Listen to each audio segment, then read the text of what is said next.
just replay that again, ladies and gentlemen. You will enjoy it the third time. Talk to me like I'm a 5-year-old because you're not only talking to me, but you're talking to people of all age ranges right now and all economic and social backgrounds and educational backgrounds.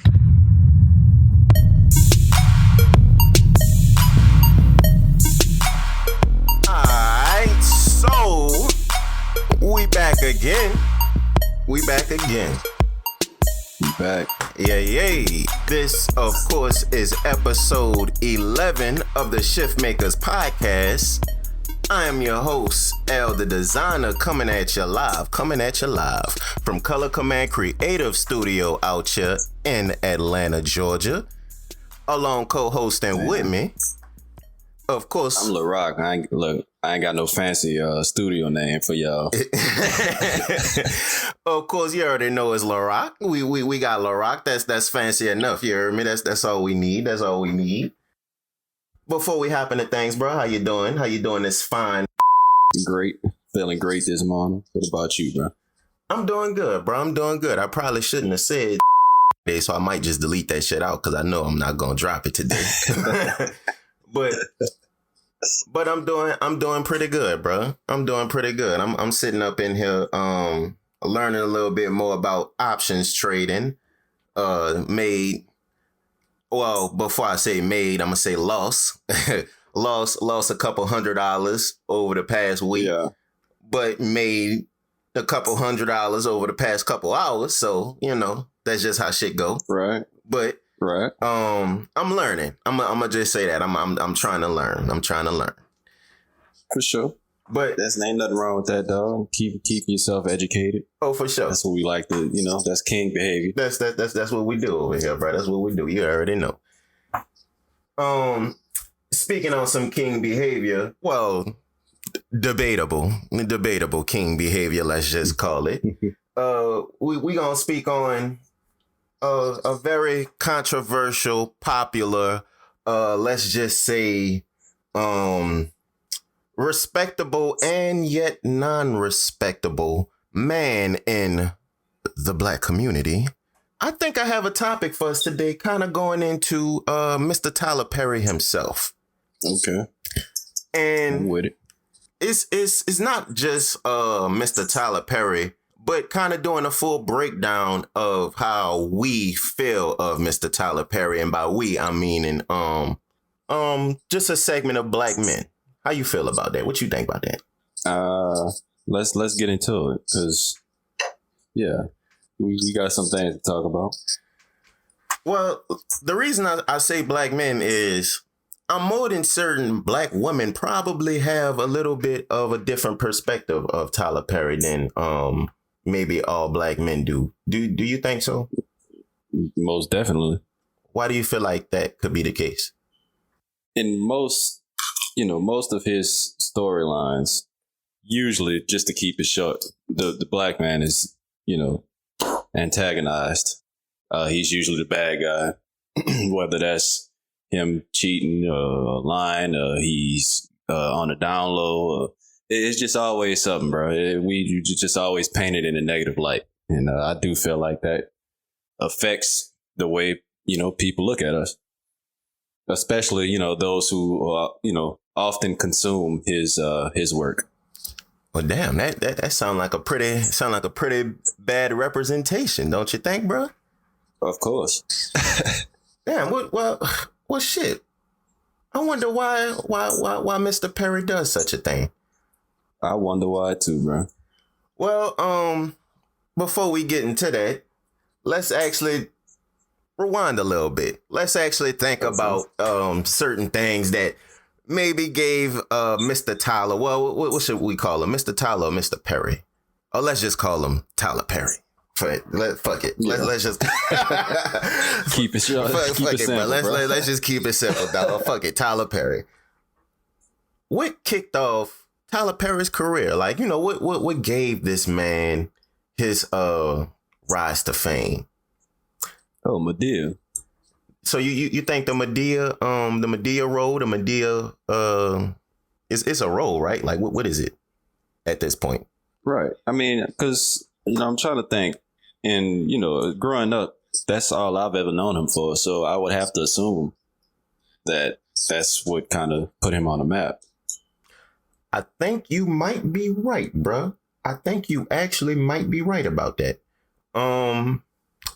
Something that may actually help us, I got is the first clip of the day. And it's going to be coming from my partners at the Mo Facts podcast, of course, Mo Facts and Adam Curry. And they're going to be discussing and helping us with who kicked off or what kicked off Tyler Perry's career. Wow, that's the one that did it for him.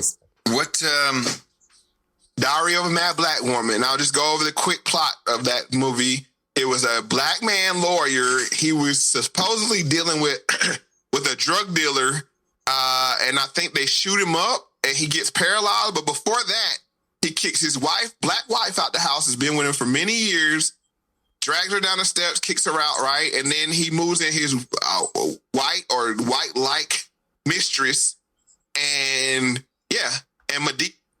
So, yeah, you heard that, right? Yes. Just pretty much it sounds like a successful man that just pretty much is a villain. He did all of this crazy ass shit to this woman. Not just crazy. I mean, just flat out, just wild shit, like just wild shit to a woman. And as Mo was just explaining, he kicks her out. Black woman, of course, as Mo was just explaining. And he moves into a white neighborhood, and he pretty much goes into a relationship with a white woman and builds a family. And hence the title of the movie, Diary of a Mad Black Woman. Well, of course, not a movie at the time. I believe it was a play, because I believe that's what, started off the whole. Yeah, it starts as plays and yeah. Right. That, that's what started off the whole Tyler Perry saga.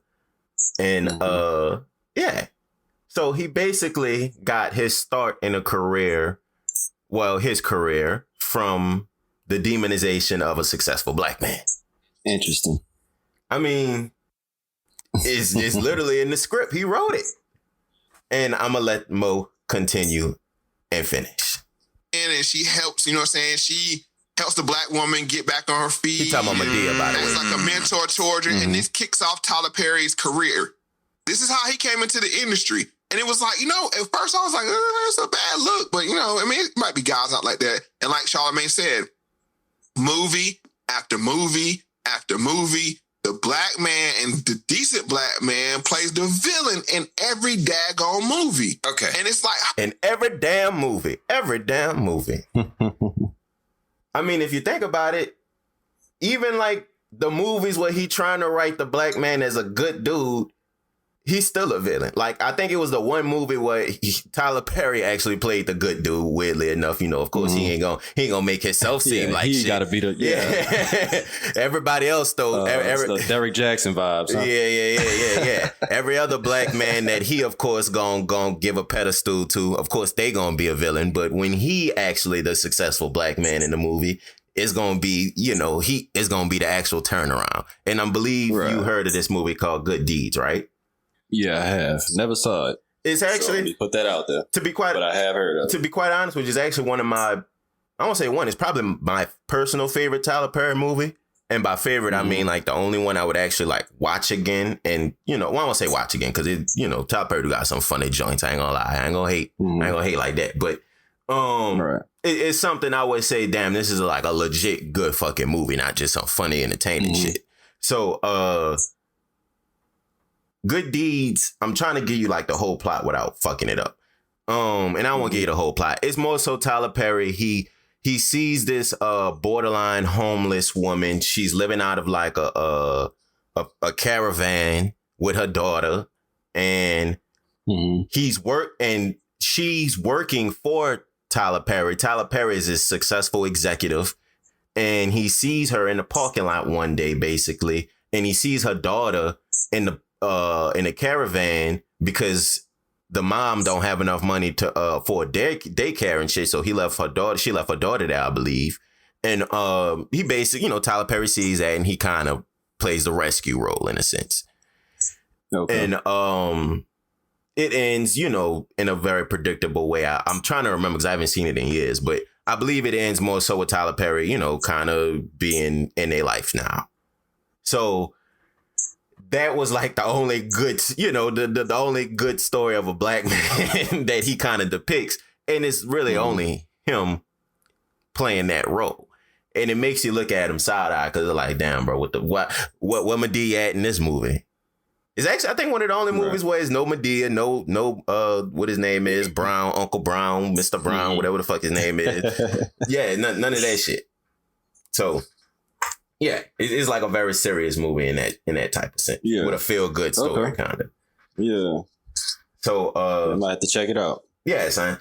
And that's all I'm saying as far as in this message, more so how he started his career and just to kind of give you a representation of how he plays his career throughout each and every movie, each and every play as a person basically shitting on black men and how they act for the most part. And when he gets the opportunity to reverse that role, he's going to play it. And it's just like, damn, that's kind of a slap in the face to everybody other, you know, every other black man kind of is like, damn, nigga, that's how you gonna represent us. So yeah, I'm gonna go ahead and finish off this clip, bro. Like, I mean, what is you saying here? But I'll say this just to give you some insight. Tyler Perry has some real issues with his father, and his father was abusive towards him, and they played that up when he first made Oprah. Oprah brought him to the spotlight. That's the trauma they're using on him. Right. She put the stamp on it, but come to find out, the reason why his father was abusive towards him, and he even made amends with his father before he passed away, because his father wasn't his biological father. His mother had went out and had sex with another man while inside their, you know what I'm saying, their relationship, came home with an outside baby. But every time he would get to drinking and thinking, he would beat the heck out of Tyler Perry. I'm not saying that. That's kind of, I don't want to say the motive or anything like that, but Mo was more so just kind of giving you and basically the audience a reasoning or maybe a thought of why Tyler Perry may have that feeling towards men in general. Yeah, because I mean, that definitely took a turn I was not expecting. But my eyes was wide as hell just now. Yeah, I mean, it's something that's pretty well known about Tyler Perry, about, you know. Yeah, I never knew that, bro. I'm surprised you didn't know that about, you know, just being abused and stuff. Now, I heard about, I don't want to say, probably like in middle school. Like I heard, when we was at Miller McCall or some shit, you know, Tyler Perry was abused as a kid and all that. And that's justification, you know, and of course it was women teachers who was telling us this justification as to why. Because you remember Miss Mateen used to show us Tyler Perry movies and shit. Yeah, and so you know that's the reason why he would depict men like that in his movies, and that's what that's just their reasoning behind it. And I personally don't think that's the only reasoning behind it, but I can see why, and I can see, you know, how he would feel some type of way if the number one man in authority in your life makes you feel some type of way like that. Right. So, it kind of got me thinking, like, okay, once he started doing that and once he started maybe writing his personal, I don't want to say his personal griefs, but let's just call it his personal griefs and scripts and stuff. Did he see that and then he saw like the initial success that came from it? Because I believe it was, you know, his first big play was The Diary of a Mad Black Woman. Right. So did he see that and then see, okay, this type of success is going to get me somewhere in life and it's going to get me my dreams as a director, as a writer and all that type of shit. So if it's going to make us look a certain way, fuck it, I don't care. Did he see that? Or did he just see himself continuing to write out his life and his, you know, his griefs, kind of? Right. I mean, I think it could definitely be a balance. I mean, when you in that field, anything that's going to make you money, why wouldn't you do what's working? If, you know, he might have went in expecting to captivate one, the whole black audience, which I'm sure that's still, part of, the goal.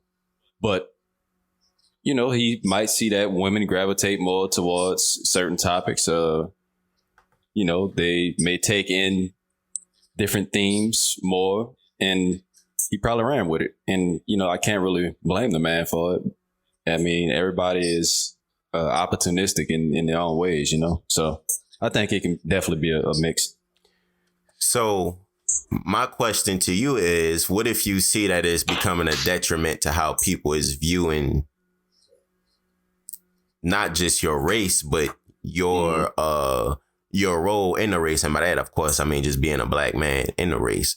So, of course, how do you view that? Because it is obviously a detriment to that. I mean, no matter how you see it, it's a detriment to, of course, black women who watching those movies and seeing that shit and thinking that that's the norm. And by black women, I'm not meaning older black women who obviously know and understand that this is a joke, but I'm meaning obviously 9-year-olds, 10-year-olds, 15-year-olds who growing older and older and older. Like, be honest with you. How old was you when you watched the first Tyler Perry movie that you saw, or the first Tyler Perry play? Oh, I don't know. My point. Maybe, I was young. That's my point. At least 12, 13, maybe 14. Bro, I probably was like 9 or 10. And, it was probably sooner than that. It's been so long. I really don't remember, to be honest. Yeah. And my point is, my little sister was younger than me watching them. And it's because, we buy grandma, we buy aunties, we whatever. So, you gonna watch whatever they watching. Mama too. Yeah. So when you grow up around those type of things and you thinking that's the norm, and you maybe don't have those type of influences to show you something different right off the rip, then it could shape your thinking. And that's all I'm saying. Right. And you definitely got a point. Yeah. And that's why I'm saying it could definitely be a big detriment. And I'm more than sure Tyler Perry knows and understands that. I think too, of course, it's a bit different when, you hearing and seeing reoccurring themes growing up. But there are, those older people that look at these movies and, I think some of the accountability can be placed on the audience as well, because... Well, wait. Before we go into that, because I do, we will sit back for a quick second. Okay. Chill out, chill out for a little second right quick. We gonna go into that. But yeah, I agree with you. It is that definitely is a level of responsibility. Right. That definitely does hold a level of responsibility.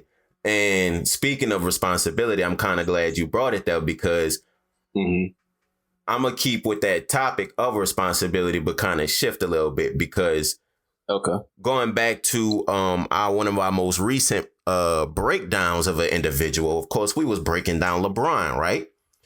And one of the major things we was talking about, I think this was like episode 9, episode 10 or some shit. Oh no, episode 10 was just, so yeah, it was like episode 9 or whatever it was. Just look. But yeah, we was breaking down LeBron, and basically we was talking about, of course, LeBron's influence and how his decision making, of course, in a time like right now in May 2021, how it has a tremendous impact. And the thing we was talking about was the vaccine, and of course LeBron's responsibility in his words and his decision making regarding the vaccine. And the thing we were speaking on, of course, was that LeBron, his decision was to be and still is to this day, I believe, is to Family Matter. I'm not being open about this. I'm not talking to ESPN, TNT, Charles, Shaq, none of you niggas. Get out my face. I'm not talking. So, he was being very personal about that. And to contrast, that same responsibility was put on Tyler Perry. And Tyler Perry had a very interesting take with his responsibility and his influence. And I'm going to just go back to, of course, this Mo Facts podcast and go ahead and let's just hear from them. Now, you heard Bill Gates explain CRISPR and the technologies and all this. This is how they think they have to talk to black people. 34. Talk to me like I'm a 5-year-old because you're not only talking to me, but you're talking to people of all age ranges right now. And my bad.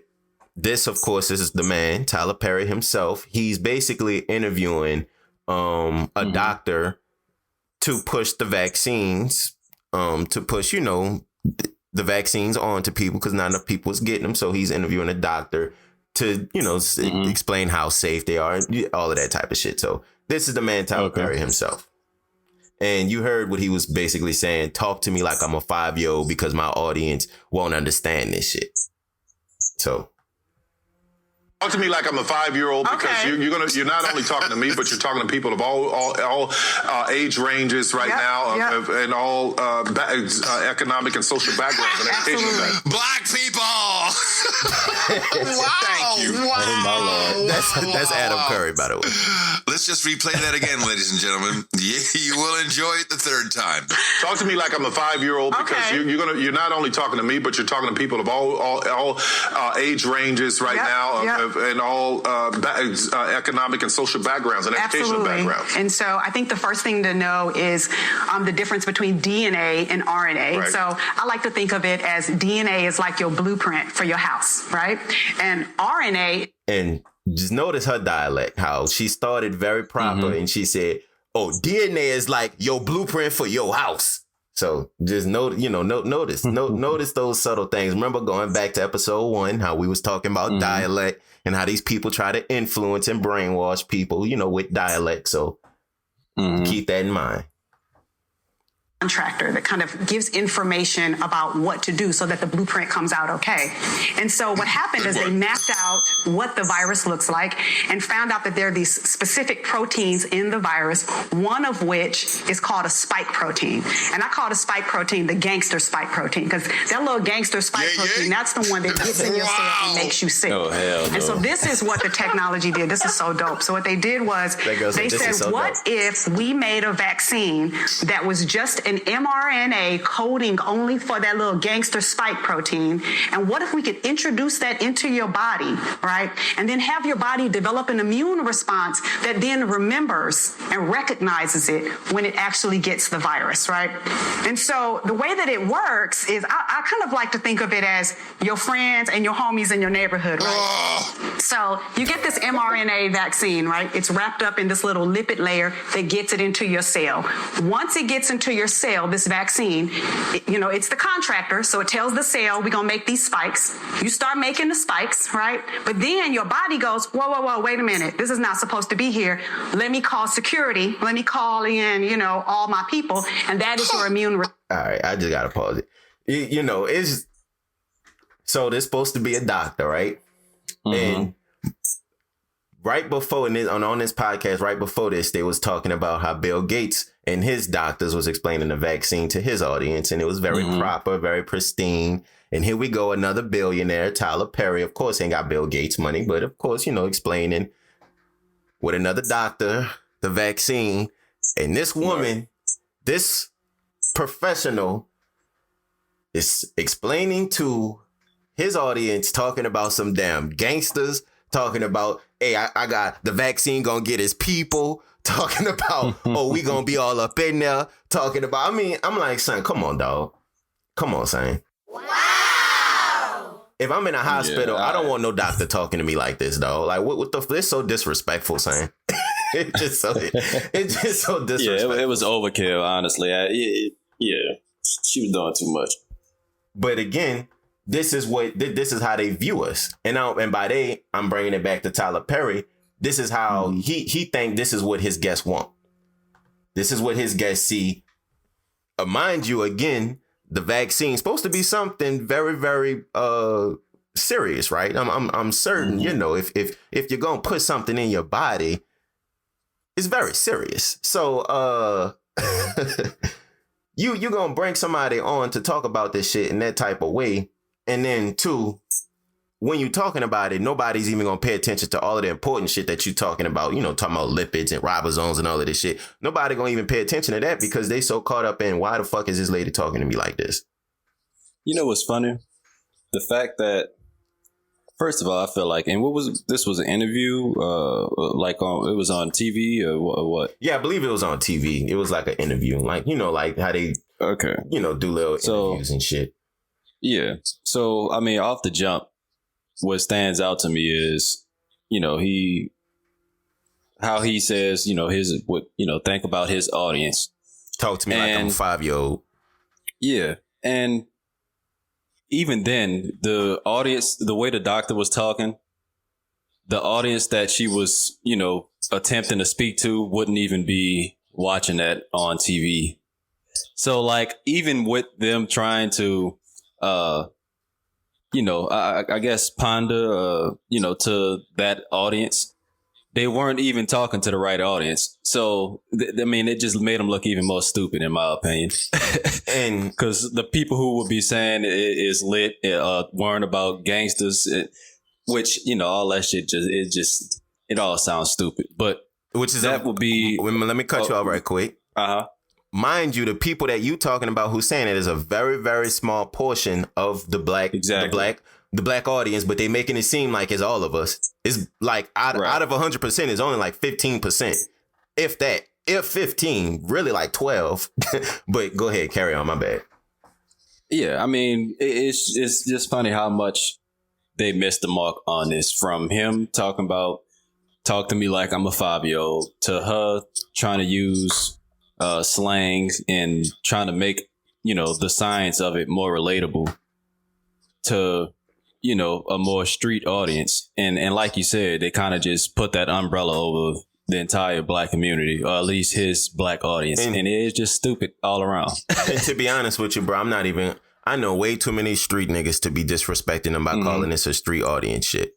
I know way too many street motherfuckers to be disrespectful and call this shit. These people was not trying to talk to street motherfuckers. They were trying to talk to idiots. Like, I know street niggas. Street niggas is not idiots. Well, Let's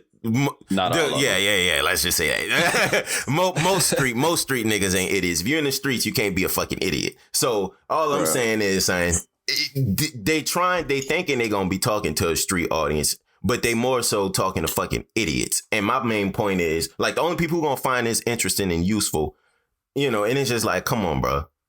It's like this what you think of us, Tyler Perry? Well, we already know what you think of us by your movies, but now in a serious time like this, when you have the opportunity to be serious, bring a black man, or I ain't even gonna be a black man. It ain't gotta be a black man. It could be a black woman like you did, but at least have her be serious. Come on, man. Right. Don't just slap us in the face, dog.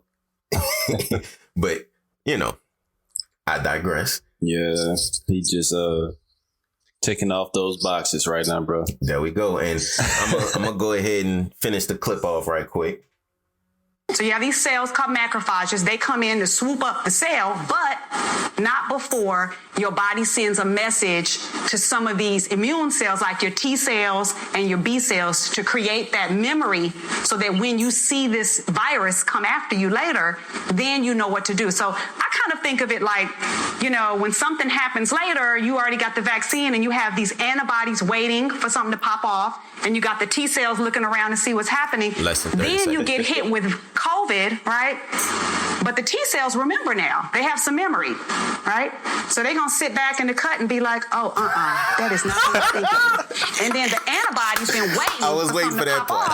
And they're like, no. And they just rush. And that's really what happens. I mean, this is really what happens. Wait. All right. Don't have my bad, because I was laughing over it. But I got to replay that shit. That girl said, in the cut, they gonna rush. Waiting for something to pop off. Waiting for something. So she said about 20 things in 5 seconds. That's just funny as hell. So hold on. Come on. That is not who I think it is. And then no. I fucked it up. What's happening? Then you get hit with COVID, right? But the T cells remember now. They have some memory. She's a professional. Right? So they're going to sit back in the cut and be like, that is not who I think it is. And then the antibodies been waiting for something to pop off, and they're like, no. And they just rush. And that's really what happens. I mean, this is really what happens. That is a prime example of black on black violence, that whole segment. I think Adam Curry funny. But Yeah, it's like, he right. That's black on black violence right there, bro. Like, she really, bro, she, this shit crazy. Yeah, that was just plain ignorance. What Tyler Perry and that lady just did was black on black violence. Like, double homicide.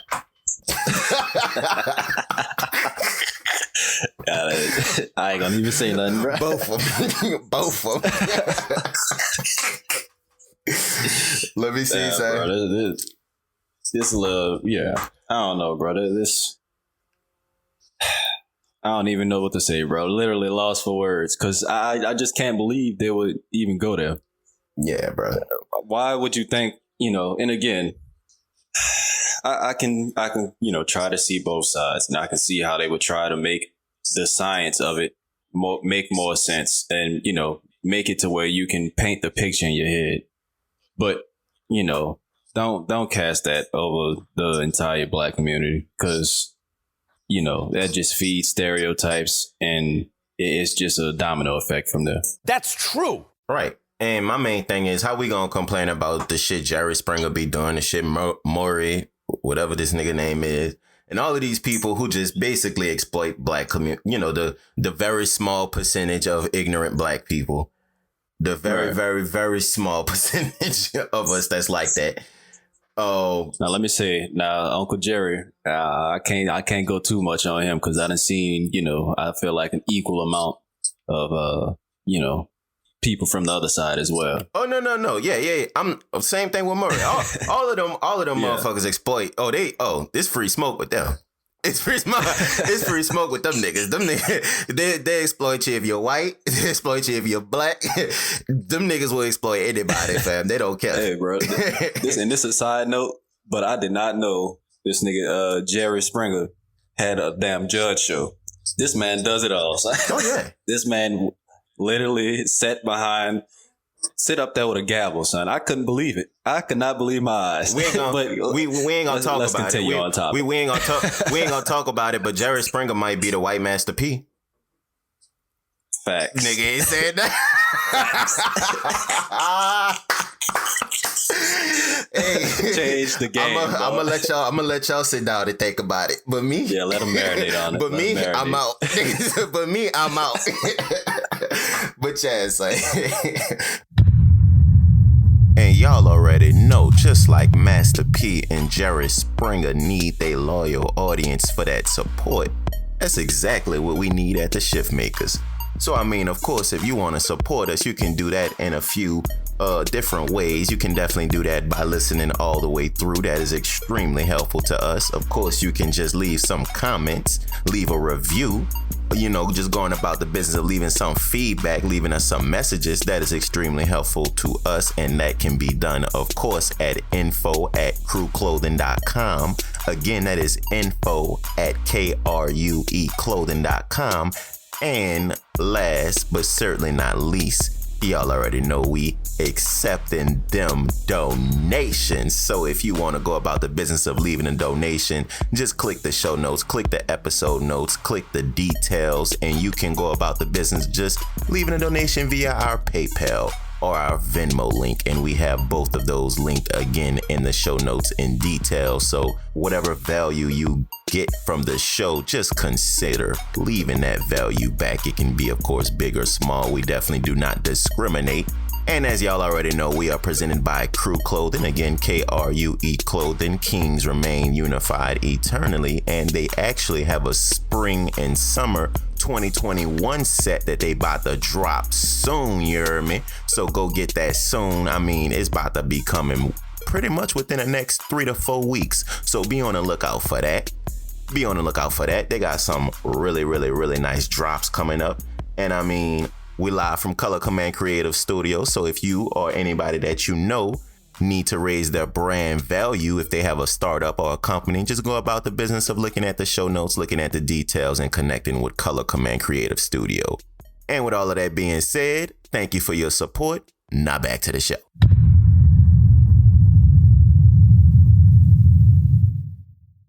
Back to Tyler Perry. It's really very interesting when you think about, his serious moments. You think about how he be when he trying to be playful, and then you consider just the types of movies that he make, right? and of course the messages that's in them. And you know, we already spoke a lot about it, but I just want to lead this to this next clip, and it's actually coming from the Joe Budden podcast, just talking about the types of movies that's out there. And it's not just more so Tyler Perry, but it's really kind of a scope of a lot of the really black directors, to be honest with you, black screenwriters, which is, of course, the people who's writing the movies, black cinematography, like all of these people coming from the black community. And they, of course, have an impact in making these movies. And he's talking about the type of movies that's out there and the messages that's in them. And this is Ish from the Joe Budden podcast that's speaking. All jokes Happy aside, police. just show something positive. Like, show some depictions of us that are positive. And that's why I don't even like some of the black filmmakers and black writers. Like, they jump right in. More dreary ass shit, more depressing ass shit. That's why everybody looks at us in the manner in which they look at us. Seeing in my brain, I was about to jump back. I was right about to jump back over there. No, I didn't knock. That wasn't me. That was him. No, you're talking to people off the microphone. We can't hear his point. Repeat his question. He said, what's the difference between that and rap, right? The negativity and the stereotypical views are why people that don't come from our communities view us as such. We are giving them the images. We're perpetuating the images. And so, again, we don't support. And as he just said, we're giving them this shit, like on a silver platter. And we're giving them this shit. Hey, y'all ain't got to work hard. Well, hey, CNN, CNBC, what's the one everybody be bitching about? Fox News. Y'all, look, keep y'all vans wherever the fuck y'all got it. Stay where y'all at. We gonna bring the shit to y'all on a silver platter. Y'all ain't got to do shit. We got you. We got you. And that's exactly what Tyler Perry and these people doing. You see what I'm saying? It's interesting, man. And again, this is another kind of a side note, but it's on topic.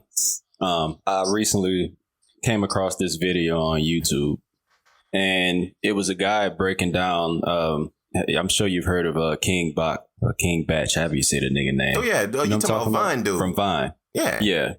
And it broke down how he, of course, built his popularity on Vine. But when you look at his videos and the topics, he literally, all of his comedy was based on black stereotypes.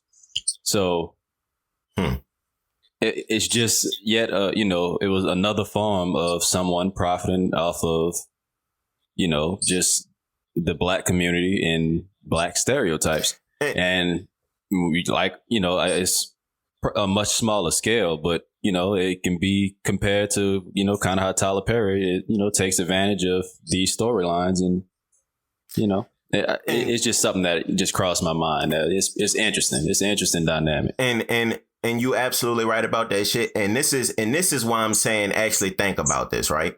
Think about this in a sense. So you actually brought up a very interesting dynamic. If you bring in all of the social media, because it's really social media comedians that you're talking about, all of the social media comedians, and then you contrast them with, say, stand-up comics, which is, of course, I know and understand it's a completely different lane. I get that, to all of the people who about to start crying. Stand-up comics, let's just... My GOAT, Dave Chappelle, that's my go-to. Mine too. Yeah, it's a lot. It's a lot of people's, and it makes sense why. So Dave Chappelle, you think about his form of comedy, and you know what? I don't want to give him the GOAT, because the GOAT is too much of an easy picking. All right, let's say who's one that you familiar with, that I know you're familiar with. Mike Epps. Mike Epps. Eddie Griffin. We go with Mike Epps. All right. So Mike Epps' form of comedy, when you think about him on stage and what they do, they exploit black culture in a very different way, but they do it in a jokingly way, right? And we know it's comedy and entertainment. Not only that, but they're not... Have you ever seen Mike Epps imitate a woman? No. Have you ever seen Dave Chappelle imitate a woman? No. Now, of course, we've seen Martin do it.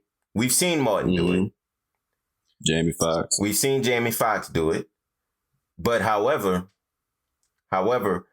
those people I feel like are a very different contrast because they had to step into the television lane. Mm-hmm. So when you're dealing with that type of shit, you're dealing with probably being forced to do that by producers and stuff like that. And I won't say forced, but there's pressure to do that. Mm-hmm. So my main point in all of this is if you contrast, say, Mike Epps and Dave Chappelle and their type of way of exploiting, black shit to make shit funny. And how you was just saying with King Batch, how King Batch basically have to just come up with a black scenario. And let's just say, I don't know, like King Batch, and I don't want to keep saying his name, but let's just say any random ass internet comedian, they'll all be sitting down or whatever. And they'd be like, let's just get some shit to eat, and then everybody talk about, let's get some Popeyes, let's get some Churches, let's get some Chick-fil-A. They start naming all of the fucking chicken spots, and then a black person, one of the black people turn around and be like, "You stupid niggas, always naming all of the chicken spots," and everybody just start laughing. Yeah. So that type of shit, I know that's not a funny scenario, but all I'm saying is that type of shit is the type of stuff that type of, this nigga here saying. I'm sorry. I said, I'm sorry. No, you good. But that type of shit is literally what they would, deem as that form of comedy. And that's how they would exploit the shit. We never seen Mike Epps and Dave Chappelle do that type of shit, right? Well, I don't want to say that. I don't want to say that because they probably did, but they did it it's a much smaller scale though. Like it wasn't the basis of their comedic career. Right. And I don't want to say Dave Chappelle because if you look at the Chappelle show, he obviously did race a lot. But I want to say too, the way he went about doing it was like, of course, the one that always sticks out in my head is, the black man that was blind and he thought he was white. Like, just, shit like that. Right. And my main thing I was about to get to was, because you absolutely right. And that was the perfect example. You talking about, I forgot his name, but he had the overalls on and shit. I know exactly what you're talking about. But my main thing is Dave Chappelle and Mike Epps and all of them, they talk about everybody. Mm-hmm. And by everybody, I mean like every race. So you can't necessarily just say, they just talking down on black men in particular. Right. When you look at, of course, like you were just saying, a lot of those internet celebrities, those social media things, that's how they making their money, is by talking down on black men. And then too, you look at Tyler Perry way, that's how he making the majority of his money is by villainizing black men. Mm-hmm. I'll tell you this, and a lot of people may not even think about it or realize it, but women in general, of course, we know women are, they're consumers. They spend more money on average than men. Okay. This is what I'm trying to get to. Specifically, the black female audience is a very profitable audience. So when you look at a Tyler Perry, or even I can say, I don't know if you've heard of Derek Jackson, people like that who, they basically feed that community and not even that community, but, just that audience. And, a lot of our black women eat it up. I mean, I don't know, bro. It's crazy. I'm about to walk you into some trouble. You ready? Okay, I'm ready. All right. Nigga said, all right. So why do you think that is? What, that audience is profitable? No. Back to what you said, nigga. Not audiences with black women. Why do you think black women eat that up, as you just said? I mean, the past few years, and some black women, some black women, not all black women. I got it. And in the past years, that that some is growing because and we've talked about it, but you hear a lot of niggas ain't shit and all men cheat and all men dogs and this and that. And I mean, if of course you can't feel a type of way when it is with they experience more often than not. But, and this is kind of a different topic, but at some point, you know, the accountability has to be put on them, because clearly if they keep messing with men that's trash, then they clearly can't gauge how to find a good man versus a bad one. But just now with this generation, I feel like that, you know, that whole sentiment of men ain't shit has grown to places it's never been. So why not now more than ever capitalize on that? Because you know the audience is growing. You know, I feel like it's just easy thing to kind of look at and say, okay, I can get in on this, and just start spewing bullshit, or you know, like Tyler Perry doing, making movies about these, you know, storylines, and it's like a layup pretty much. Wow. And cause yeah. Honestly, I agree with you for the most part on everything you just said, bro. It's, you know, it's so golden when you think about it. Like, just going back to one of the first things you said, it wasn't like this really 10 years ago, 15 years ago, 5 years ago. Like, it looked like year by year, it's growing and growing, this sentiment of women needing to see this, and there being an audience for this. And by this, I'm meaning the demonization, and not just the demonization, but just the flat out, I don't know what the fuck you want to call it. Just if you want to think about the like stock market and think about like a stock chart with the arrow going down, like that's black men. That's the audience for that, like a downwards trend of black men. Like loving to see that type of shit, the audience for that is growing by the year. And it's it making me think, like, why is that? And I'm really starting to figure the main and one of the big reasons for that is people like Tyler Perry. People being nurtured over a time period. So like we was just talking about, you know, 10-year-old, now let's just bring back, we was talking about being 10, 8 years old watching that shit. Let's just talk about it in a women's aspect now. You got 8, 10-year-old women watching this. Some of them, of course, maybe not know any uncles, maybe not know their fathers, maybe not have, and if they do know their fathers, maybe some of them may not have a positive father experience in their life. So, you know, it's a lot of that. And then you grew up on these, literally grew up on these Tyler Perry movies. So, and it's not just Tyler Perry, it's people, like we were saying, in social media, along with, of course, you got the Jerry Springers, and of course the Murrays, and all of them mob niggas. So, you know what's crazy? And I did not mean to cut you off. No, go ahead. When I think about Murray, and this kind of perfectly, you know, sums it up. So when, you know, the woman's sitting there and she's, you know, talking about, oh, I know this, you know, that's his child. He got his nose, he got his eyes. And, you know, the crowd just cheering and, you know, eating it up. And then the man comes out, and what the crowd doing? Boo, booing him, you know, heckling them, that type of shit. And the reason, and not to cut you off, but the reason for that is because of what we was just naming, their audience, who they're tailoring to. Go ahead. Right. And then, the man comes out, he gets booed and heckled. And then it turns out he is not the father. And then the crowd just sitting there looking stupid. And not once do you hear them start booing a woman, or do you hear them start heckling a woman. So it's like, just in most instances, the man is painted out as the bad guy, even if he's proven innocent. You know, you can't take back the fact that, you know, y'all was just trashing the man, you know? So, yeah, and we actually, the whole, what's up? No, go ahead. I was just about to say the whole, like, just, I want to say women taking accountability. I think that needs to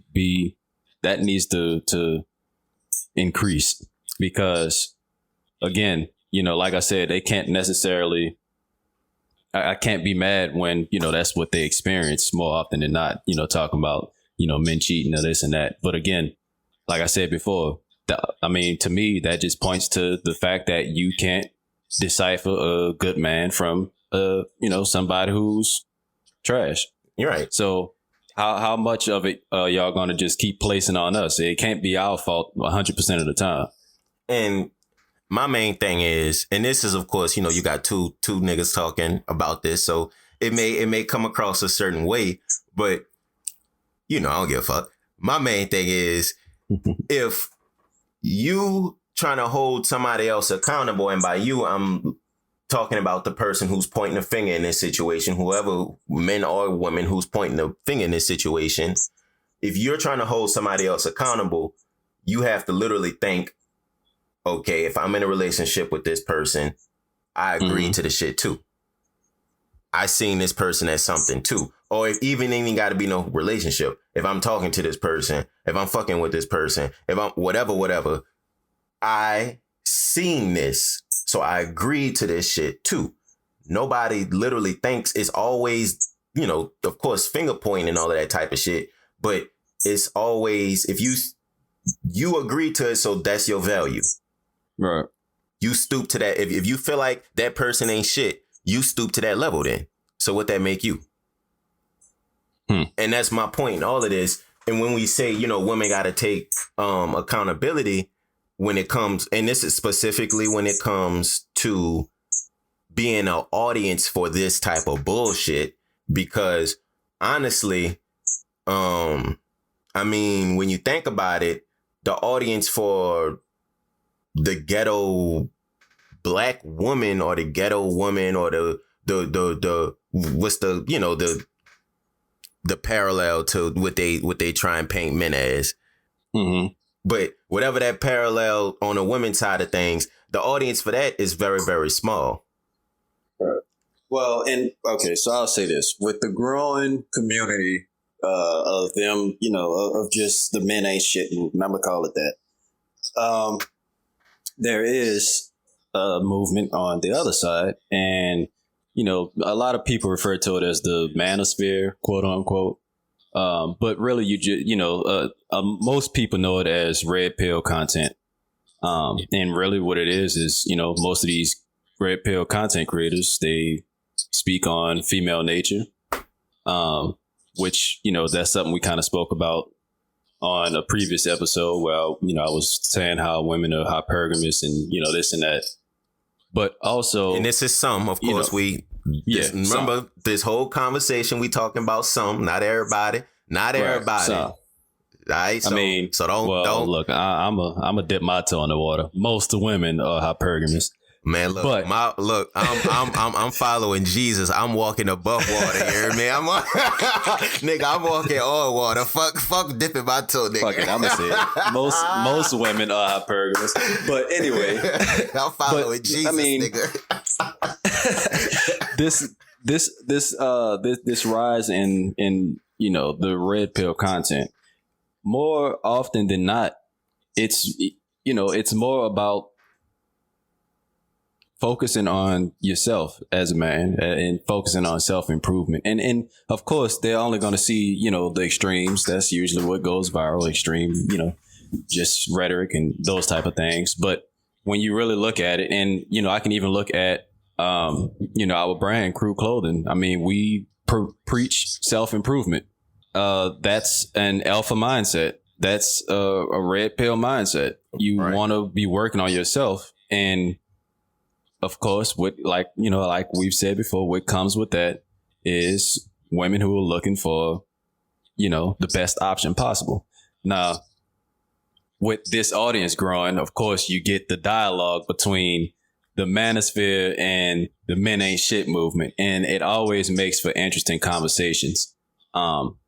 So I would say that, on the opposite side of the spectrum, you do have another audience that's growing at a pretty decent rate. So it's going to be interesting to see just the outlook and kind of the scope of how dating is going to be in the next, couple of years, because it's already at a point where most people are just, they either getting in a relationship for personal reasons, personal gain, not getting in a relationship at all, actually. And, you know, it's already interesting where we are now. But, so, I mean, you know, yeah. And that actually brings me to one of my final questions. If you feel like both sides, and by both sides, of course, I mean in black women, black men, mm-hmm. if you feel like both sides are kind of, let's just say, at odds with each other when it comes to accountability, in a sense, because that's really the main issue of it all. Mm-hmm. Accountability, accountability and communication, what it sounds like. Communication, of course, coming from us talking to each other, and communication on a large scale, us being communicated in the media a certain way, or being communicated by Tyler Perry a certain way. Mm-hmm. And then, of course, accountability, which is what we just talked about for the last 10, 15 minutes. So with all of that being said, do you feel like it's healthy for us to continue going in this direction? Well, I would say this. I feel like it is healthy for there to be another side, which, and what I'm referring to is, you know, red pill or alpha content, you know, that type of thing. I do think there needs to be some type of dialogue. Well, no. I'm not saying that. Of course we gonna be speaking on this shit for sure. Mm-hmm. But what I'm saying is, do you feel like it's healthy to continue in a direction of having, say, people like Tyler Perry make content like this, and then say black men continue to shit on women the way that they do, and say, let's be honest, and rap? Mm-hmm. Do you feel like it's healthy for those two type of things to continue to happen? I feel like there should some be rappers, of course, some rappers, my bad. Yeah, some rappers. But, you know, and this is the thing. Okay, so both are, you know, considered entertainment.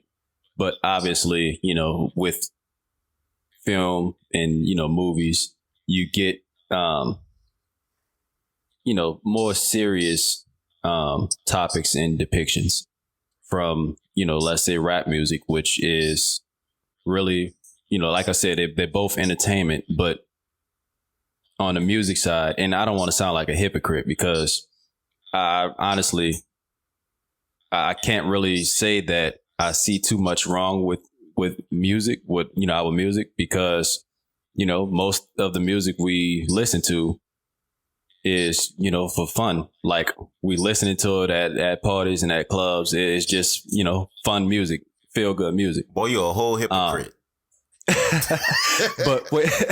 But when you look at movies that's trying to depict real life situations, it's like you kind of have to tread light on, you know, what you're constantly putting in front of people. Because, you know, the argument I always hear people make about music is, you know, well, you know, your children you should control what your children are listening to, or you know, you're their parent. The person making the music isn't their parent. So, you know, whatever they're taking from this should be on you, because you should be teaching them what's, you know, right or wrong. Right. Again, and like I said, it's just, I feel like it's a difference when you listening to a song and then when you watching something happening on the screen. Well, I just feel like there's a difference. But I do, to answer your question, there's music videos.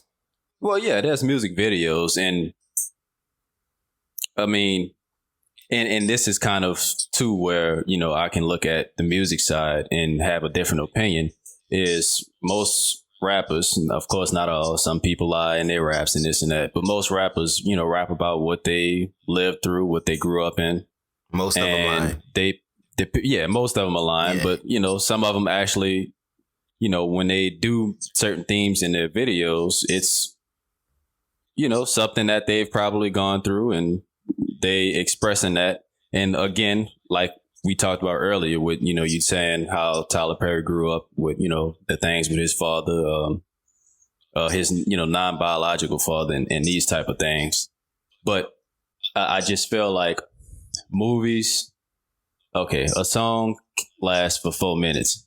A movie lasting for an hour and a half, where you know, like I said, if you constantly saying these themes over prolonged, you know, periods of times, I don't know. I feel like the effect is a bit different than music. Because like I said, I can take a movie seriously, but I'm not going to listen to a song and be like, okay, this is the way they saying this how it is. So I have to live by this. I have to live my life this way. Like, nah. Well, but if I see a movie talking about a serious topic, it could sway my opinion. All right. And I actually think you brought this into a very interesting conversation and a very interesting angle that I feel like we need to talk about in a separate episode, because this is very, very movies and music, especially in the Black community, I feel like it had a very interesting impact on us over the past 30 to 40 years. And it needs to be talked about at some point.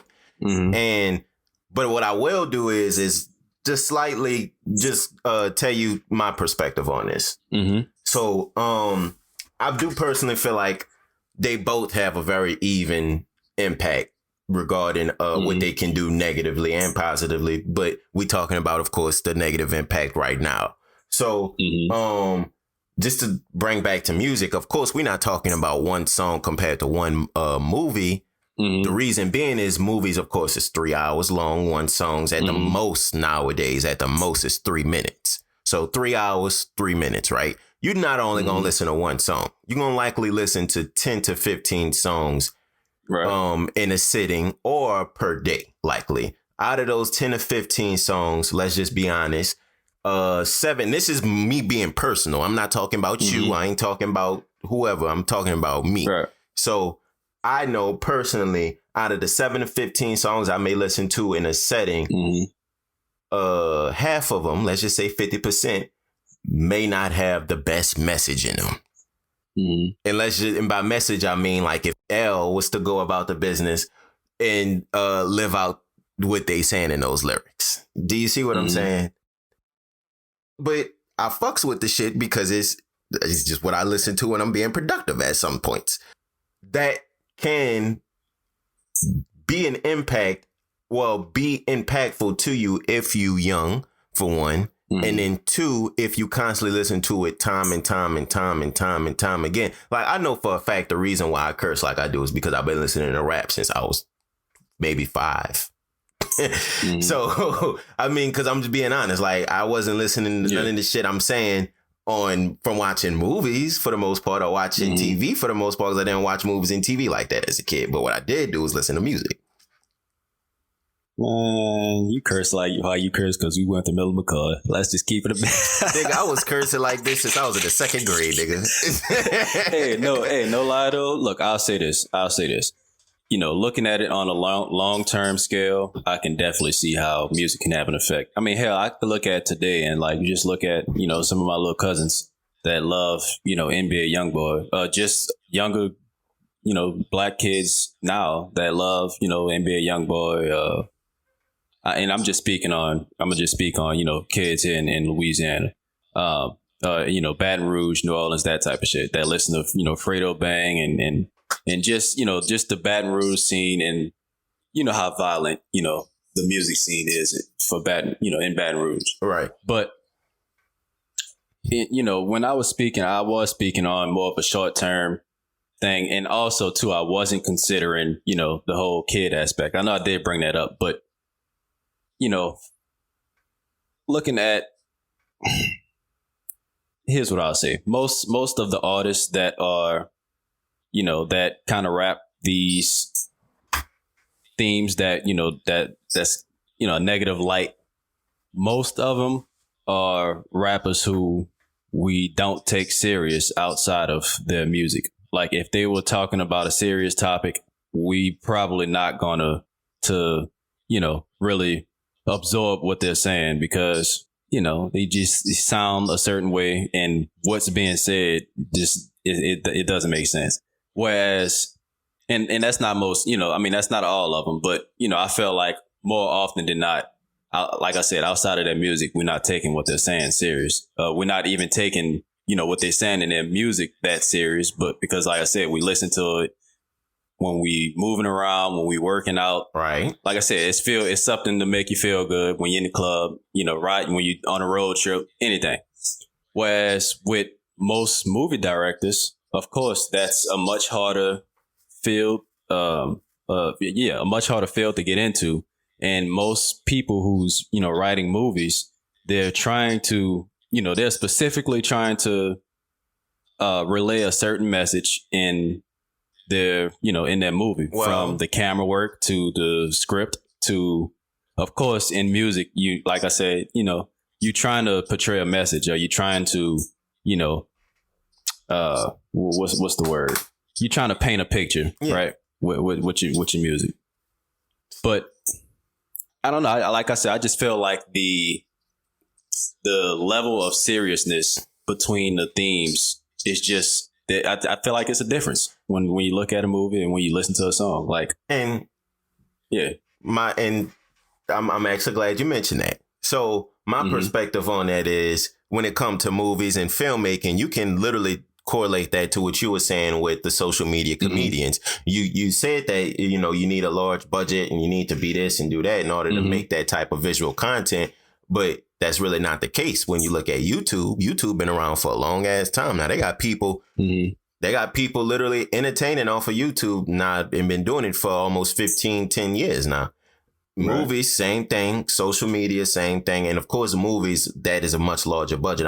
There's no argument there. But when it comes to short-term visual media, short length visual media, those type of things can definitely make an impact on people and can definitely influence people if you've been watching it and been sticking with that person over the course of 10 to 15 years. And just to contrast what you were just saying with how serious it could be, when it comes to music, that's really kind of debatable, because artist to artist is serious / playful. Like Kanye is my favorite, as I'm sure you know, when it comes to, just being an artist. But Kanye is probably the most playful rapper of all time, outside of Lil Wayne, probably. I can't think of nobody more Ludacris playful. Just don't exist, huh? I mean, even then, I feel like Kanye is more playful than Ludacris. Because Ludacris at least had that one serious album where he cut his head and he nigga, you know the one I'm talking about. We had that Mary J. Blige song on it. I forgot the name, but you know the one I'm talking about. Like, yeah, I know what you're talking about. Yeah, like even Runaway's Child. Yeah, Runaway Love. Yeah, that motherfucker right there. But yeah, even then, Ludacris have his serious moments. Like Kanye, when he talking some serious shit, even on song like Son, he just dropped the album 2 years ago, and he started it off by saying, I forgot what he said word for word, because I really don't like the album at all. But he said, I had a dream last night, and I know you're my wife, but I thought about killing you, and I was thinking about killing the children in the house. And like, even when he said that, like, the intro. Yeah, you know what I'm talking about. When he was talking about, I thought about killing everybody and some crazy fucking shit. But even when he said that shit, people knew he was joking because it's Kanye. And not just joking, but they knew it wasn't out of a very serious tone because it's Kanye. You see what I'm saying? Compared to say if who's a serious rapper? Like if Kendrick. If Kendrick would have dropped that intro, we actually would have been worried. If Kendrick would have rapped that. Well, no, because Kendrick do that weird shit too. But Kendrick was a bad example. Jay-Z. If Jay-Z would have said that shit, we would have been a little bit concerned because Jay-Z never speak like that. Right. You see what I'm saying? Well, I mean, I think that speaks to Kanye's past too, and I'm sure I'm helping you make your point, but just how he just spews some crazy shit sometimes, and it's like, it's Kanye. But same thing as we was just saying with Wayne. If Wayne was to say that, we wouldn't bat an eye because we know Wayne is the same way. Like he always been talking like that. And really, your example too is good. Ludacris. If Ludacris would say that type of shit, we wouldn't, think it's wild or anything. Now, of course, we would look at it a little bit differently than Kanye, but we would still look at it like, oh, I mean, it's, Luda just crazy motherfucker. But yeah, you kind of see what I'm saying. But if Nas would have said some shit like that, or if, and I'm just trying to think of like just serious rappers, like, a lot of new niggas nowadays ain't as serious because they don't take music that serious. But if Wale would have said some shit like that, or if Lupe would have said some shit like that, or the list go, J. Cole. I'm fucking tripping. J. Cole. Son, J. Cole would never say some shit like that. If we bringing this back, so what's the legit point you're trying to make by pointing out that certain artists would, so go that route. My main point, you're right. I'm glad you brought that back because I know I went down a long rabbit hole. So, my main point is there's artists who's serious, and then there's artists, of course, who's playful. So, the serious artists, of course, will put out that type of serious content, but it still, would be negative content. Some of them, of course, some of them would put out that negative content detriment to us. And same thing with the playful people. They put out that type of shit. Some of them detriment to us. And what I'm saying is literally, that's why I say this a balanced 50-50 when you look at it to the visual media, because they do the same thing. They're serious people. I would consider Tyler Perry much more serious than, say, like as we were saying, Dave Chappelle. Even though they both do very, very heavy entertainment content based stuff. Right. So, it's really kind of who you looking at. What's again, and I know I always say, something is a weird dynamic, but so just on a personal, level. I don't know if you've checked it out, yet, or if you have plans on it, but there's this new sitcom on Netflix, Mike Epps sitcom. Have you ever heard of that? Or seen it? No, I haven't. Okay. So the other night I watched the first episode, and, and also too, Jamie Foxx have a sitcom on Netflix too now as well. But it's weird because in this Mike Epps show, first episode, he's, I don't want to say he's living in the hood, but so he owns his own mechanic shop. And throughout the episode, just some things stood out to me. And one of them was, they, showed how, this guy came home from jail and, Mike Epps did the crime with him, but he got away and the guy got caught, but he didn't snitch. So, that was, one little storyline. Another storyline was that, he's married, but he also has a baby mama, and, his son stays with his baby mama. So he has to deal with, of course, his baby mama coming around while he's married. So just, kind of these themes that, at least, like I said, speaking from a personal standpoint, that I've grown up around and seen. And honestly, I enjoyed it just for that aspect alone, because I don't see that really when you think about black shows, just black, anything related to black people on, something like a Netflix or Hulu or something along the lines of that. So let me ask you, what's the main difference that you don't see? The main difference is I feel like when, these type of things are introduced, it's on a much more, I don't know, okay, so most I've seen a lot of people complaining because when you look at, just the black depiction in Hollywood, it's usually trauma. So it's usually always going to point to slavery, have something to do with race, have something to do with cops, this type of thing. Because they're trying to brainwash people. Yeah. And so like sitting down and like I said, I haven't really gotten to sitcoms in a while, but I wanted to try it because Mike Epps is one of my favorite comedians. And like I said, I don't know, it was a different vibe. It just felt good. And I know it seems kind of backwards, but it was good to see something that I can relate to and actually laugh at, because I just understand, the storylines. I don't know. So it wasn't, and this is what you about to say? I was about to say it wasn't really traumatic to you. You didn't feel like they played on it. Right. It wasn't shit. It had a feel good feeling. Right. It was funny, and like I said, the things that were going on, they were just relatable. So do you feel and this is why I say is what? Do you feel like it had black men in it? Oh, most definitely. Do you feel like how did it depict black men? And this is just me, just because I haven't seen anything. I haven't seen no trailer, so I'm literally just investigating and asking you questions.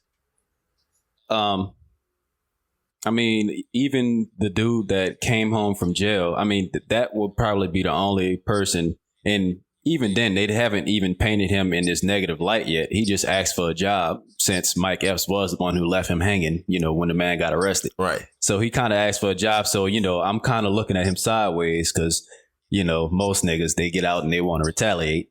But he's saying he changed over and he's found God while he in jail. So he's been kind of giving off like, you know, the pure Christian vibe. Yeah. Well, yeah. And, you don't got to spoil it. Sure, nothing. All I'm saying. No, I ain't spoiling. I ain't spoiling. All I'm saying is, do you? They're not depicting a black man as just horrible, just doing fucked up shit. Like literally to please a woman, to please the woman audience. You don't feel like they doing it. Nah, like, and it's crazy because, and again, I don't want to give away the show or tell it or whatever, but you know, basically he in this episode, it's weird because he gets in trouble because he's trying to do the right thing. You know, fuck it. I'ma just say it. So, I mean, his son was having a birthday party on a Saturday, and his daughter-in-law had a party the same day, and he agreed to go to both parties, without telling the other, you know, telling the mom, I mean, his wife or his baby mom. Yeah. So he's like trying to balance, you know, being a good father to both his kids, but it's like he had to choose one or the other, you know, to go to. So he wound up going to both and kind of trying to play the in-between game, and he gets caught. But again, the theme is him trying to be a good dad. And he just there we go. I didn't even have to watch no show. I didn't have to watch no trailer. I didn't have to go on Netflix or whatever the hell you said is on and look. Yeah. You told me all of the information I needed to know to let me know why you deem this a black man. But are you black? You black? Of course. You're a man, right? Yes. Yes, sir. Yeah, you know, I thought those two things, but I'm just making sure I gotta get it. I gotta hear it from the man himself. So the reason why a black man finds a show like this to be one, entertaining, and then two, actually make him feel good after watching it. Those two things, the reason why is because you hit it right on the head. There is no depictions, at least so far, of course, as black men, or really just in particular, you know, black people in general, but black men to be specific. There's no depiction of us as being just shit.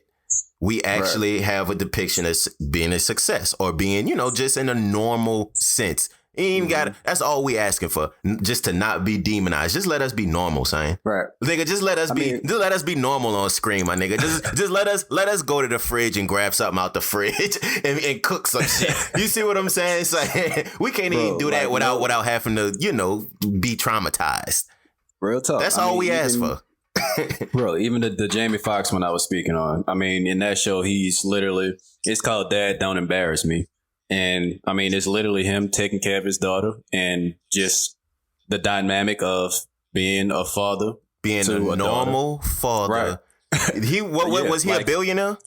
No. Was he Jeff Bezos? No. He was just a normal man, huh? I'm just making sure. So all we want is just a depiction of being a normal motherfucker. So that's all a nigga want. That's all a nigga want, son. Real talk. I mean, it's a nice change of speed, I feel like. And I feel like more people or more screenwriters or whoever in charge of that Tyler Perry notes with his $5 billion studio that all of the black people just keep on bigging up in him for. And he's like, all right, my nigga, you got all of that. It's a good accomplishment. Yeah, I can't front. Of course, I'm not hating on that because you're right. It is something good. Hell, I'm out here in Atlanta, so of course it's something good. But all I'm saying is you got all of that. Take some of your budget and finances and write a script where we a normal motherfucker. It's been about 20 movies and plays you done did, and we still have yet to be normal. We've been everything but, and that's all I'm asking. So with all of that being said, just one last final question, as we are a whole hour and 20 fucking minutes in. Do you have to be white to be a white supremacist? Whoa, where this one come from? This felt like left field. and I had to bring it here because of the entire conversation and how we kind of encapsulated everything. I wanted to bring it to this final point, because if you thinking about it, everything we everything we talking about, from the music side of things, from, of course, the black comedians, from, of course, the black screenwriters and playwriters and directors and all of this shit, there's people who's in position of power to elevate us. Mm-hmm. But some, keyword some, just seems to leverage us and exploit us to put us in a worse position than what we already are. So my main question is, again, do you have to be white to be a white supremacist? Okay, I'm going to say no.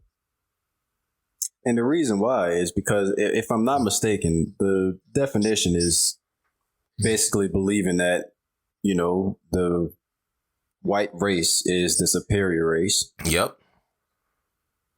Okay. So, yeah, I mean, off jump, I would say no. You don't have to be white to be a white supremacist. Now, of course, if you dig deeper, it's more to just thinking that the white race is, the dominant race. But yeah, I mean, I can see where you're going with this one. And we gonna go deep into that question because, like I said, of course, we are an hour and 20 minutes in, but I just wanted to let that sit and let y'all think about that for a second, because it is something that we do have to start asking ourselves. And then when we start asking ourselves that, we can maybe start looking at some of these people in power. We can, because the minute we start doing that is when we actually start making a change. Because these people in power, they trying to get us to go ahead and protest. They trying to get us to complain. They trying to get us to do more complaining and then support them. Meanwhile, they're in power and they can actually make a change. But all they doing, and not all of them, but some of them, of course, some of them is just leading us down the wrong path. And my main thing is, it makes me think, again, just to our specific example for this episode, Tyler Perry, someone who's in power, who's been in power for well over 20 years now. Well, I won't say over, but around 2 decades now. Yeah. He's had a very significant amount of power to elevate black people and elevate really how we are viewed, especially black men, because he is a black man last time I checked. So, he has that power. However, what he does is he puts doctors on his little shows and his platforms, black doctors, and he tells them to talk to us like 5-year-olds. That's what he do. Again, you think about the definition of white supremacy. White supremacy is thinking that white people or the white race is supreme above every other thing. Why in the world would you need your audience to be talked to like black people if you think that they're at the same level of white people? If you think they're at the same level of Indian people? If you think they're at the same level of Mexican people? Why do you think they need to talk to them people like 5-year-olds? I'm not making this shit up. It came right out of his mouth. Y'all heard the shit himself. So my main thing is, it literally tells you, and again, you think back to the slave times when it comes to white supremacy. That's what they did. Talk to us like 5-year-olds. Right. So, I mean, hey, I'm not making this shit up. I'm not. He said the shit himself. So all I'm saying is, we need to really think about who we support. We need to really think about what we deem as valuable. And we need to really think about what we continue to put into just our ears, our mind, our whatever, our eyes. Yeah. And I agree, bro. Yeah. And I feel like the moment we do that and we start supporting the right shit and we actually start valuing the right shit, then we can actually start putting people in power who can actually elevate us. The right people, not just people, again, these entities. I don't want to say white people, these entities chose to elevate. Because again, we thinking about what kicked off Tyler Perry's career. Diary of a Mad Black Woman. Again, who supported that? Who elevated Tyler Perry to that level when he was making other movies? But it wasn't until he made that type of content till he got elevated. And why do you think that was? So with all of that being said, once we start supporting the right people and valuing the right things, then we can actually see true elevation.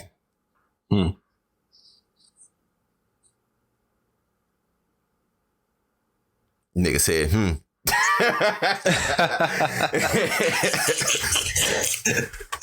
Yeah, bro. I mean, yeah.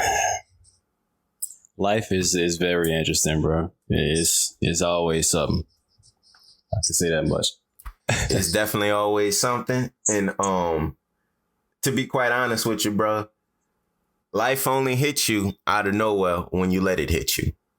When you know some shit going on and you know some shit ain't right and you continue to support that shit and you continue to choose to open, like, again, as we were saying with the music and shit, if you know you didn't listen to 120 straight songs of some wild shit, 9 times out of 10, you probably gonna have a wild day. So again, if you choose to put that in your system and let that consistently be in your system nonstop, then that's probably what you're going to get out of life. So with all of that being said, if you deem certain things as valuable, of course, like this show, then I think you should go ahead on and support that shit, you know? And I mean, a few different ways you could go about the business of supporting this show, you know? I believe you can go ahead and listen all the way through. I mean, if you listen 1 hour and 26 minutes in, you're definitely close to listening all the way through. So, I mean, that's definitely very, very supportive and helpful to us. We deem that as extremely valuable, of course. I mean, going about the business of leaving a review, leaving some 5 stars on whatever app you're listening to. If you're talking about Apple Music or Apple Podcasts, of course, Spotify, whatever app you listening to, go ahead and show some support. Leave a review, of course, leave some stars. If you want to just subscribe to us on YouTube, leave a comment, tell us what we're doing right, tell us what we're doing wrong, give us some topics, give us some feedback. We definitely do deem that as extremely valuable. And you can just leave us some messages, send us certain things. Of course, we can be reached out through Crew Clothing. We are definitely presented by Crew Clothing. And of course, you know, go ahead, reach us out. I mean, reach out to us, info@crewclothing.com. Fuck, I'm fucking up today. info@KRUEclothing.com. And last but certainly not least, you already know we accepting them donations. So, I mean, if you want to leave us some donations, you can just go about the business of clicking those show notes, clicking those show details, clicking those episode notes, whatever, again, platform you listening to. We have our PayPal linked. We also have a Venmo linked. And I mean, again, consider how valuable do you see this content? Like, you know, the shit we bringing up, the shit we talking about.